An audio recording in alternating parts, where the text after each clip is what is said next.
Great conversations now, and now it's time to turn to the ETF rush and the ever-present regulatory risk and what's in store for the future and what is in store currently as we stand. Todd Goergen from Ropart Asset Management Funds joins Anthony Scaramucci, CEO of SkyBridge Capital.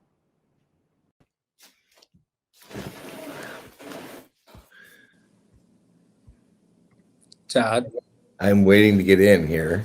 I think you are. I think you're in, from what I can tell. Okay, I can hear you. Okay, so the host will let me in. You're looking good, and I can see the back of your head as well, so that's even better. So most importantly, hi everybody. This is Todd Goergen. I have the privilege of proposing some questions to Anthony Scaramucci, who has been an incredible crypto advocate and someone who's actually been driving a lot of the work that he did. Actually laid the foundation for the current ETF that is happening with the ProShares. And so I have the privilege of talking to Anthony right now about doing what he's been doing in this space, how he looks at the future, and et cetera, et cetera. So I'm going to let him just start by giving a brief overview of how he's looking at the market right now, and then I will ask him some specific questions.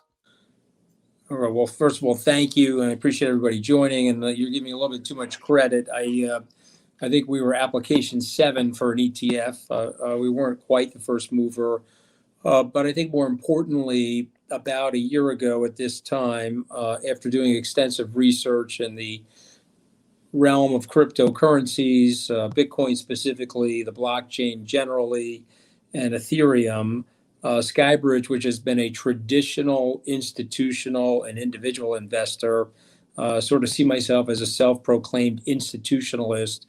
So not quite Charlie Munger that would think something like Bitcoin would be the worst thing that ever happened to the civilization. I mean, my God, I mean, there's so many things that have happened, but Charlie thinks this is the worst thing. Or Warren Buffett saying that this is rat poison squared. I'm just bringing these people up because these are the people that I deal with as an institutional investor. People in our industry, the blockchain industry, know the word FUD, or the acronym. It stands for fear, uncertainty, and doubt. But what about the fuddy-duddies? What about all of these older men and women in the industry that have decided that they don't want to do the homework on decentralized finance or understand the elements, the mathematical purity of something like Bitcoin or the blockchain, and they're trying to relegate it the way some of the real old-fashioned people were saying that the horseless carriage was just a fad, and they were going to stick with their horse and buggy. So back a year ago, I had a checklist in front of me, Todd, and I basically said if Bitcoin got to 100 million wallets, if I felt comfortable storing hundreds of millions of dollars worth of Bitcoin, and I was comfortable that there would be a regulatory rubric inside the United States that would be open to the notion of accepting Bitcoin either as an intangible asset, which it is now for the IRS, or long-term as a transactionable currency. Those three factors, they seemed fairly benign to positive for me. We pulled the trigger on several $100 million of Bitcoin, which thankfully was good timing. Better to be lucky than smart. We have over $1 billion in Bitcoin today. And of course, we filed for some of these ETFs. So can I just spend 1 minute on the regulation, and then I'll take another question? Is that cool? Please do. That's actually what we're trying to make sure we cover. So I want to just address this for people from a legal point of view. I saw some of the friends of mine, legal beagles that were on the last panel. I went to law school back in the late 80s. I went to Harvard Law School. I'm not one of these guys that says, oh, I went to school in Boston. I'll just tell you that I went to Harvard Law School. Although I will tell you, my blue-collar mom thought it was Hartford Law School, which is still an inside joke inside the family. She was like, why would they name it Hartford Law School if it's not in Hartford? But in any event, I learned 3 things in law school. So the first thing I learned was don't be a lawyer. I mean, that was a pretty obvious thing. I learned that in my first year. The second thing I learned was to avoid lawsuits because they are cataclysmic. You may think you're right, but you're going 50-50 with the jury. But the third thing I learned, which is important for this conversation, is about property rights. And ultimately, whether you like the United States or dislike the United States, there's been one thing that has been a constant, a North Star in the United States, and that is property rights. You can go back to British common law, which dates back almost 1,000 years now, or U.S. law, let's call that 245 years. Property held in the United States is deemed sacrosanct. This is one of the major reasons why institutional investors from around the world, individual investors from around the world feel comfortable buying property, stocks, bonds, other things, putting and the fiat intellectual currency and the U.S. dollar. yeah, exactly, putting intellectual assets into the country. And you know, if you get that and you understand that, then you know that Bitcoin is a representative of property. A result of which it would be almost impossible, dare I say, impossible, given the political climate that we're in. I guess anything is possible. But after looking at this legal precedent, I would say that it's virtually impossible for somebody to abrogate your Bitcoin or to take it away from you. I think there would be a huge challenge in the court system. And I think that's important. It's important to put that down as a marker when discussing the regulatory rubric around Bitcoin. They may not like it. They may opine against it. Elizabeth Warren, obviously, she's uninformed, so she's really opining against it. But by and large, the people in Washington recognize that if they want the United States to stay the center of the financial world, the capital markets center of the globe, they're going to have to accept Bitcoin and other elements of decentralized finance. And so with that, it's anybody's guess when the cash ETF comes. But I'm very happy, and it's a good indication this past month that the SEC allowed for the Bitcoin futures ETF. Okay, so a couple of different things that I want to cover with you. One is, okay, so there is now a Bitcoin future ETF. When is there going to be a spot Bitcoin ETF? And when is there going to be something other than a Bitcoin ETF? You know, you and I were talking before we got on before we were published. Right now, is that about it would be so much more interesting to see a basket of cryptocurrencies as an ETF. So please give me your thoughts on that. I think you've been spending a lot of time on it. Well, here, these are little sticky problems because I have an application filed, and so I've got to be careful about what I say because we're in a little bit of a quiet period. So I'm going to talk generically about the regulation. I think people will get where I'm going. Gary Gensler and his team, they have a tough spot because if you really understand the metrics that they're evaluated for the ETF, pricing manipulation, and making sure that there's clarity of pricing is super important. So, for example, you don't see any micro capitalized stocks in the form of an ETF because they're afraid of people being able to run those stocks up or run those stocks down. In the case of Bitcoin, there's really no regulatory rubric around Bitcoin itself right now. However, because Bitcoin futures have been invented, those futures are in fact regulated by the CFTC, which is a organization, a commission that Gary Gensler knows a lot about, having been the chair of it under the Barack Obama administration. So I think that is really good news for us because I think it represents a start. And I think if they can get clarity around pricing and the variabilities of pricing and some surety that those prices can't be manipulated, I think they'd be ready to do that. I'm old enough to remember the whole thalidomide situation, Todd. You're probably not. But there was a morning sickness drug in the 1950s that was approved for women to take in Europe. And the FDA said, whoa, we're going to do more evaluation and more research on it. And unfortunately, the morning sickness drug was effective at combating the nausea, but it caused birth deformities. And the FDA at that time was lauded for delaying the drug. It never got fully approved, and it was eventually banned in Europe. The reason I bring this up is that is roughly the mindset that transfers over into the securities business as well as the health and safety aspect business. Someone could then push back, well, what about the vaccines? I think the vaccines were pushed through as an emergency contingency. They've now proven to be quite efficacious, and they eventually got their non-emergency approval. But but we're a slow-moving regulatory beast here in the United States. But I think those things are happening. I think there's a lot of good news coming. I mean, so Anthony is a Mets fan. I am a Yankees fan. Sorry. So I'm not that old. But I think I'm we not were that both. old. I think we were both Braves fans last night, though. Right? Absolutely. You know, Anybody unless but you the were from Astros. Houston, and Anybody but unless the you're from Astros. Houston, you were probably rooting against that team last night. So, you know. So, okay, so just for all transparency, I'm an investor in Anthony's funds, and I think that his new product is actually really interesting for someone who is not doesn't want to be that adventuresome in investing directly in a cryptocurrency. So take 3 or 4 minutes and talk about your ETF that you guys launched at SkyBridge, which is basically an equity, a bunch of equities that are crypto enabled. Is that the right way to say it, Anthony?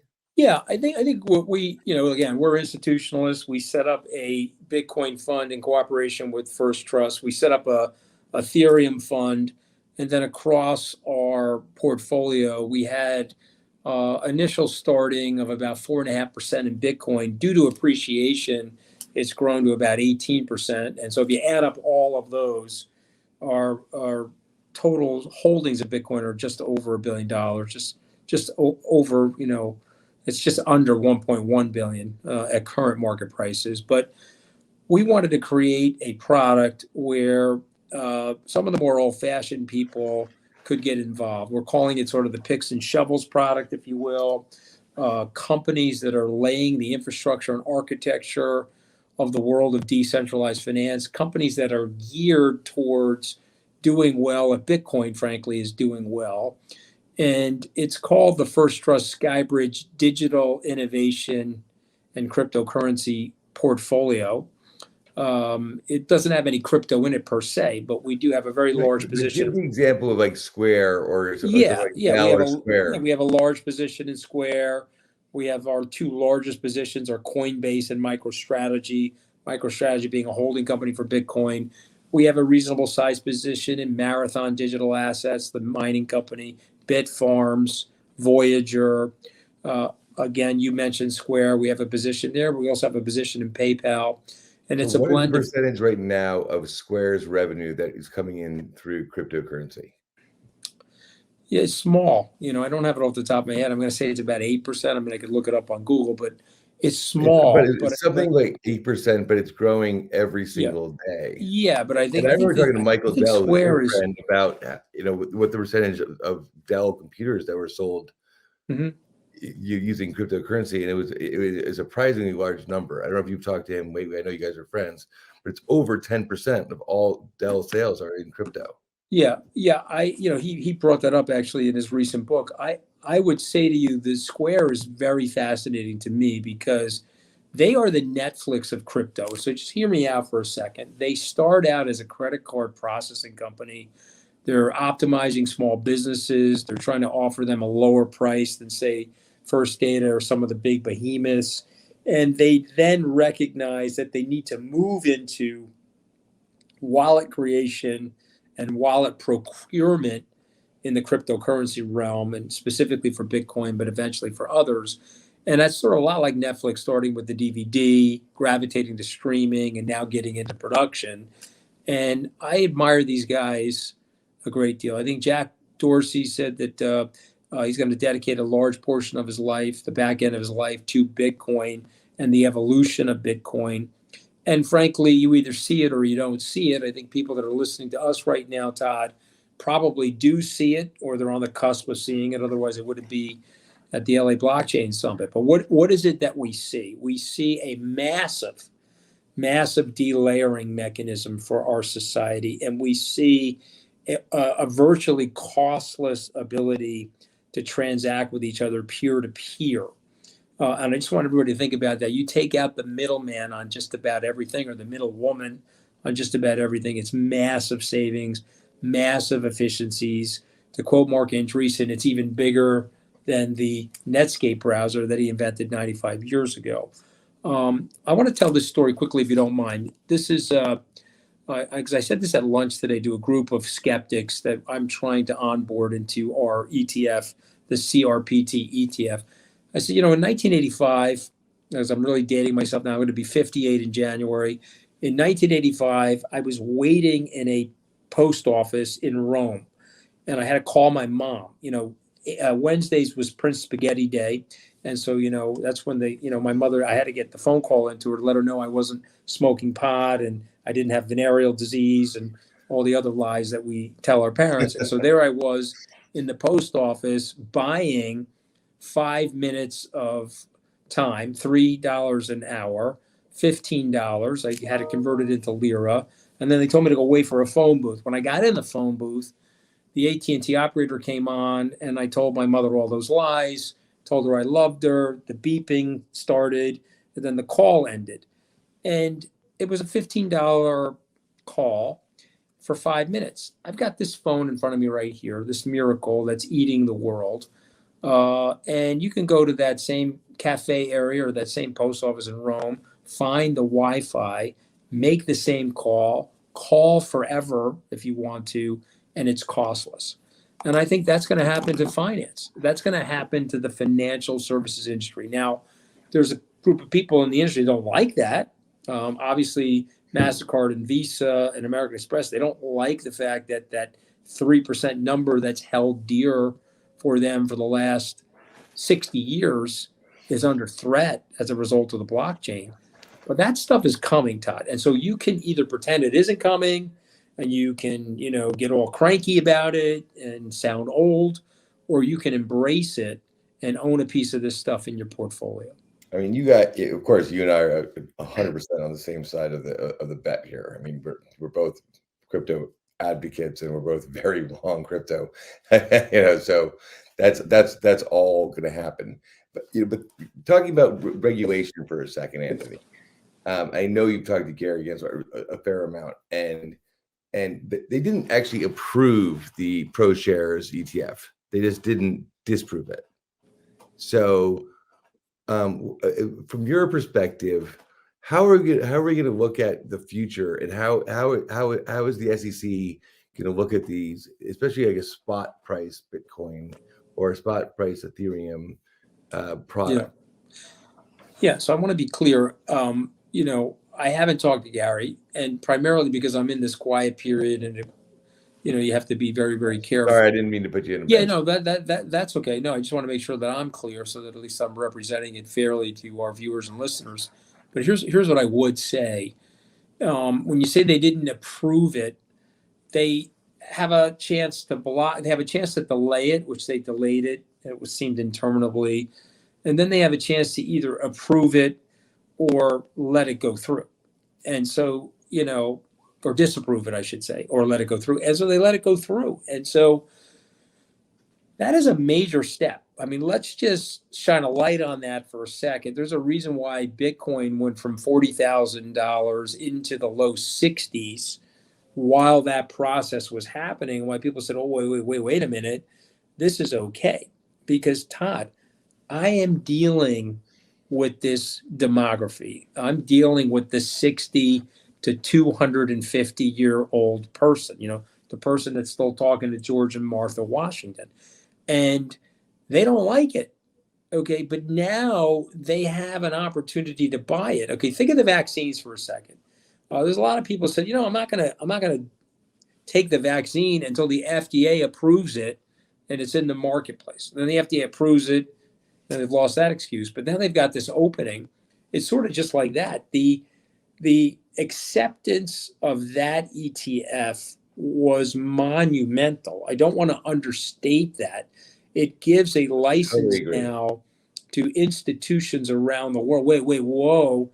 The financial services center of the world, and Washington, still the most powerful capital of the world, has decided that they're not going to cede the next century of finance to another player. The United States wants to be involved in the intellectual property, the assets, the infrastructure, the laying of all the cables and architecture to make all of that happen. So what's going to cost the cash?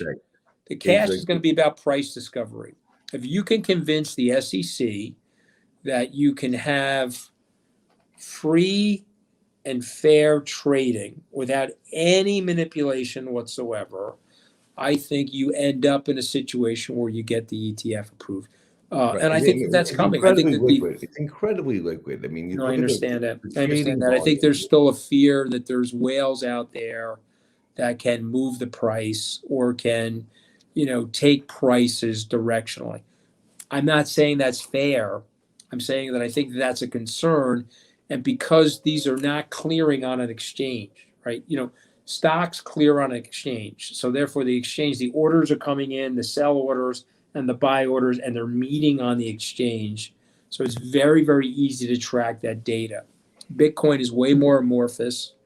You can track the futures data because it's regulated by the CFTC, but you can't track Bitcoin's data right now. But I think there will come a day where you will be able to track enough of its data. Remember, there's also a proportion test. You remember that from your statistics class in undergraduate school.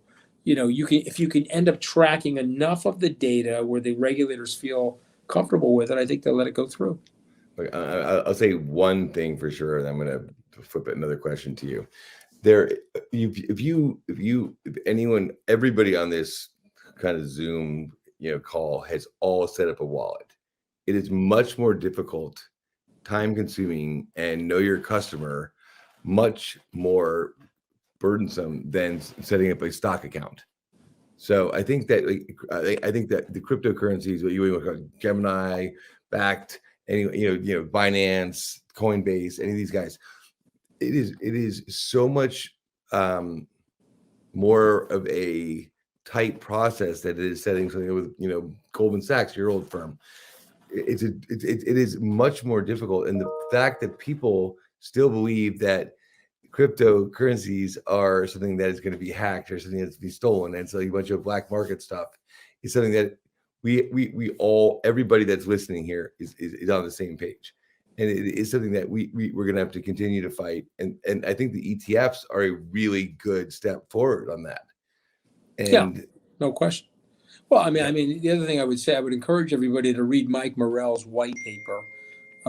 It dispels a lot of the notions, a lot of the myths out there related to black market activity and money laundering. It also explains why, after 13 years, the Bitcoin network has never been hacked.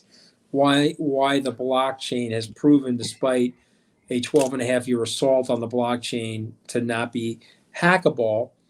And I think he also explains why something like the Colonial Pipeline transaction, something that I think shocked people, and there's a lot of misinformation about. The FBI was able to get back $2.3 billion worth of Bitcoin. They didn't hack the blockchain. They were able to figure out who the players were that were instigating the ransomware.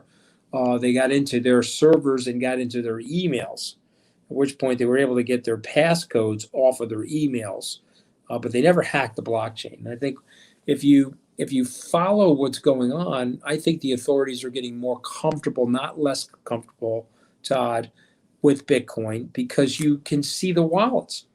You can identify the a wallet. transparency is so much stronger than any stock portfolio. Yes, I mean, 100%. Not even close. But here's the thing. You mentioned a stock portfolio. It may be easier to open the account, and I accept that because there's a lot of safety protocols in place now, places like Coinbase and other places. And it may be easier to open a stock account.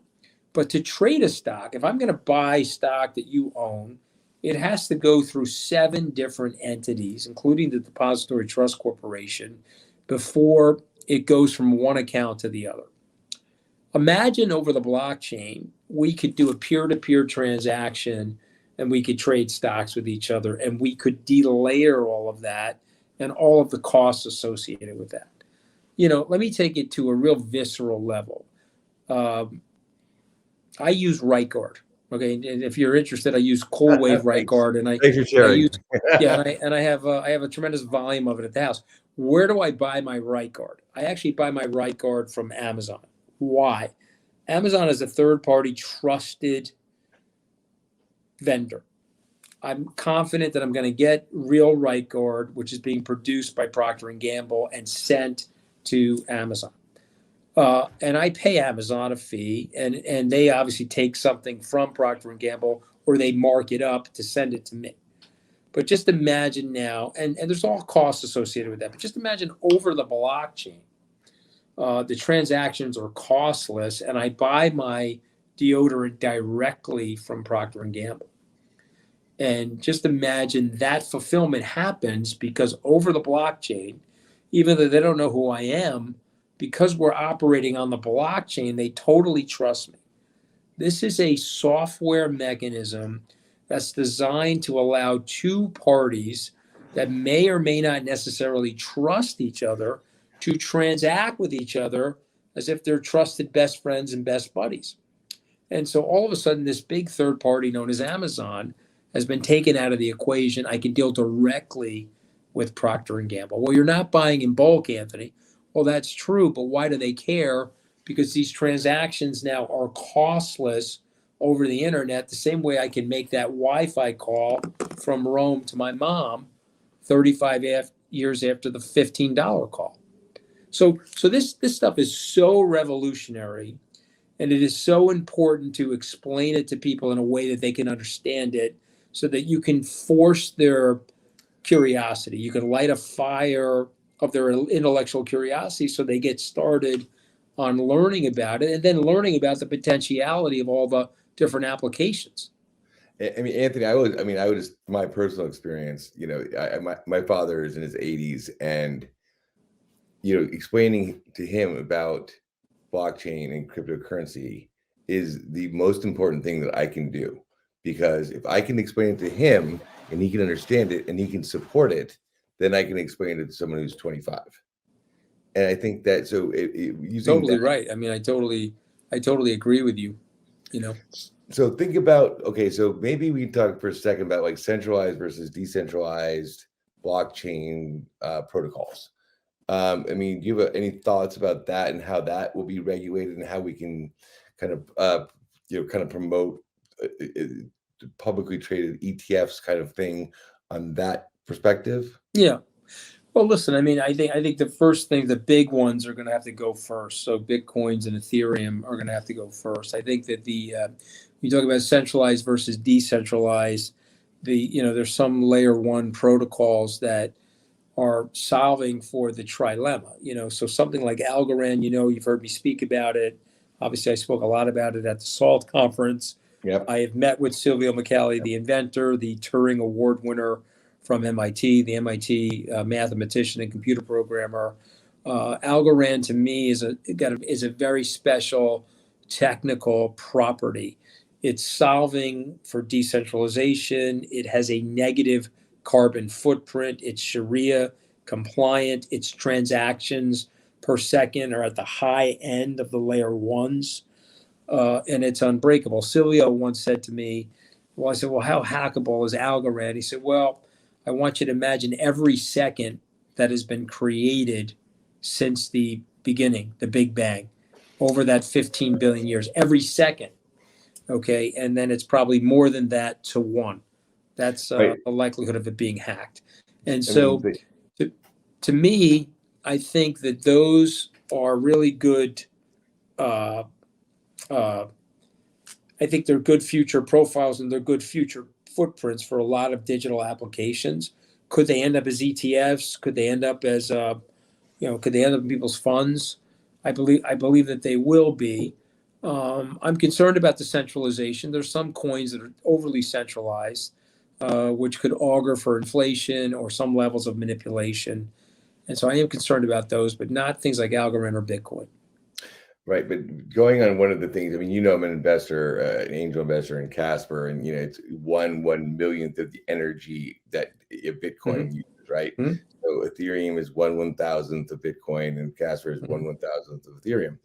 And so how do you think about looking at kind of like a smart contract wrapper on something like a green Bitcoin or like a green carbon credit or anything like that. How do you look at that as like maybe you could do an ETF on that? Maybe we do. Yeah. We trade that. Let's talk about Casper for a second. Because I was with one of your partners in Abu Dhabi last week talking about Casper, and I think for Casper is got amazing technical properties. What Casper needs more of is a robust community and a robust expansion of that community. Now, Anatoly and the guys at Solana were very successful with that. They got some sponsorship from FTX and Serum, the sort of the exchange related to Solana, and that led to this sort of explosion of their community. If Casper can get that, Algorand's community is growing, albeit slower right now than Solana, but as people discover Algorand, it could hockey stick past all these things. Casper has that potentiality, but its rate limiting step is, in my mind, is the community. You got to get more people doing more homework on Casper. Could there be? Thank you for saying that. It's also, obviously, I'm a huge proponent of Casper. It was my one choice in kind of private. No, I looked at it. I looked at it pretty carefully after your partner from Abu Dhabi had raised it with me. And listen, I'm not a Bitcoin evangelist, and people get mad at me that are purists in Bitcoin. I don't think Jesus and Moses had a baby and then they named the baby Bitcoin. That's not me. Okay, I'm a Bitcoin investor. I see the value of Bitcoin. I see it as digital property. I see it as something that you'll be remiss years from now if you didn't make a decision to own some of it, because you're going to end up, there's going to be plenty of use cases for it. And as we continue to corrupt fiat currency, I think it will be an anchor for a lot of investors for many decades to come. And so a result of which I want people to be invested. Now, I'm not telling them to be 100%, put 100% of your money in Bitcoin, anything like that. I'm a rationalist and I'm building a portfolio for people. So is this a 1, 3, or 5% exposure for people? Yes. But let me tell you something, Todd. I put a 5% position on, or 4.5% position. It grew to 18%. Now you have this intellectual. Exactly. I'm in the same boat. So now you have this dilemma. 3% position that became a 20. I'm taking calls from my institutional investors. Wait, hold on a second. You got 20% exposure to Bitcoin. Okay, but I had a 4% exposure that grew to 20%. So what do you want me to do? In the immortal words of Warren Buffett, he said, geez, I'm not going to shoot Michael Jordan or trade Michael Jordan for 4 scrubs and then call that diversification. Bitcoin has some amazing fundamental things going on right now. The wallets are scaling.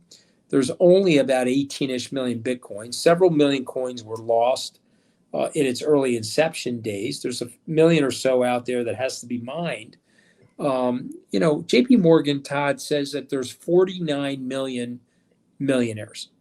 There's probably 18 million Bitcoins. We don't even have enough Bitcoins for every Dimon says that Bitcoin's worthless. So we don't agree with him. Yeah, well. You see, this is the thing, and I have an enormous amount of respect for Jamie Dimon. Me too. And I'll stipulate here in front of everybody that he's way smarter than me, and he's got great experience. He did a wonderful job navigating that bank through the pandemic, but here's what I would say: he's either frustrated by it because it's an assault on that beautifully moated company, that castle that he's sitting in, or he's not doing enough homework. I can tell you this, Todd, people that do the homework, that would include Ray Dalio, that would include Stan Druckenmiller, Paul Tudor Jones, Steve Cohen, Dan Loeb, anybody that's done the homework and put the time in, they end up owning some Bitcoin. I don't know if you had the same experience as I did, but yeah, I was on a private board of the biggest THC cannabis company in the United States. And I got thrown off the Fidelity platform. And I bet when you were doing like Internet 1.0, that kind of similar thing happened to you. Yeah, listen, I'm having the problem right now. I have a lot of retail clients that are affiliated with some of these very large financial institutions. And they're vexed because they They don't want to be made stupid. You make decisions sometimes in life not to get fired as opposed to creating value. I like to tell people I'm an entrepreneur. I'm about creating jobs, not preserving my own. Anthony, But there you're are 100% an but there entrepreneur, are man. No one bureaucrats would out ever there that argue are into that. preserving their own job. And so one of the way you preserve your own job is not to look stupid. Imagine if I buy Bitcoin at 60,000 and it goes to 10,000, and then there's guys like Warren Buffett and Charlie Munger saying, "See, I told you so." There's a lot of people in the institutional community cannot deal with that potentiality, and so a result of which they'll stay away from it.